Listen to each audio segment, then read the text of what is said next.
बरदा गणेश पूजा हूँ तुम बरदायक पूजा जार पुत्र संतान न होते कि दारिद्र अनाटन भितर चलुवे कौन प्रकार ग्रह पीड़ारे जो मैंने निजे किसी दशा भोगुए तेणु ये बरदा गणेश पूजा कले बर प्राप्ति हुए, संतान प्राप्ति हुए, धन प्राप्ति हुए, मुख्य प्राप्ति हुए।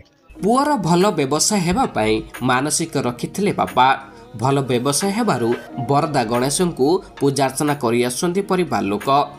बालेश्वर जिला सिमुलिया ब्लॉक मार्कोणा ग्रामर शशिकांत मंडल 8 वर्ष धरी बरदा गणेश को बहुत धूमधाम रे पूजार्चना करि मो पुओ व्यवसाय आरंभ कला तेणु मुझे मानसिक कली मैंने मोर बेपारटा भल चलो चले मुझे वर्ष वर्ष बंचित भाव पूजाटे देवी तेणु मु उपकार पाई चलती 8 वर्ष है कर स्वतंत्र रीतिनीति अनुसार बरदा गणेश को पूजार्चना करने सह 9 प्रकार भोग लगी हुए। संतान प्राप्ति, ग्रह पीड़ा, दारिद्र अनाटन घरे लगी रोते जदि बरदा दायक बा बरदा गणेश को पूजा करती ताहले विभिन्न समस्या मुक्ति पाई परिबे।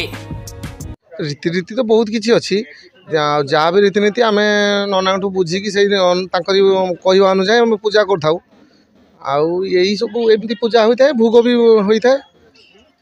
8 वर्ष है बापा माँ मानसिक पूजा 8 वर्ष है हो बापा कंटिन्यू करते बापा पर आम भी करूँ। शुक्ला पक्ष चतुर्थी तिथि रे ये पूजा हुए।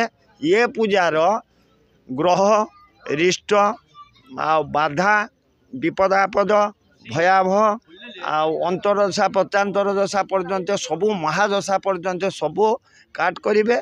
विद्या अग्रणी करेंगे, वास्तु शांति करेंगे, गृहर सुशांति मस्तिष्क शांति सबू पदार्थर जानीपारे आउ पूजाटा कने विद्यादाता सीए घरटी विद्यार भरपूर हुए। शारदीय गणेश पूजा सी हेले अग्र ये जोटा कहीदे गली जोटा अग्र पूजा हेले जोटा कि काटी देते मता सेटा सबु देवता माने कहले भाद्र मास आगे गणेश पूजा हो सारा पर आमे सबु देवता माने पूजा पाइमु। तेणु सेटा मथा काट होता शिवंकर से जो द्वार को रखी पार्वती जगैले से शारदा गणेश पूजा सेटा आगे हम किंतु प्रसाद गणेश अच्छी प्रसाद गणेश पूजा एटा माघ मासर ये गणेश बरदा बरदायक ये पूजा कले बर सांग सांग प्रदान हम। सरस्वती चतुर्थी तिथि है सरस्वती प्रत्येक मासर से सिद्धि विनायक पूजा करिया कथा। चतुर्थी तिथि शुक्ला पक्ष कृष्ण पक्षर नुहे। चतुर्थी तिथि शुक्ला पक्षरे जार पुत्र संतान पिलापिली नौथे प्रत्येक मास गणेश पूजा करते आम मैंने बरादी कर प्रत्येक मासर गणेश पूजा अच्छी शुक्ला पक्षर कृष्ण पक्षर नुहे। तेणु से आमर पंचमी तिथि आग दिन पड़ो शारदा गणेश पूजा ता पर दिन पड़ो श्रीपंचमी।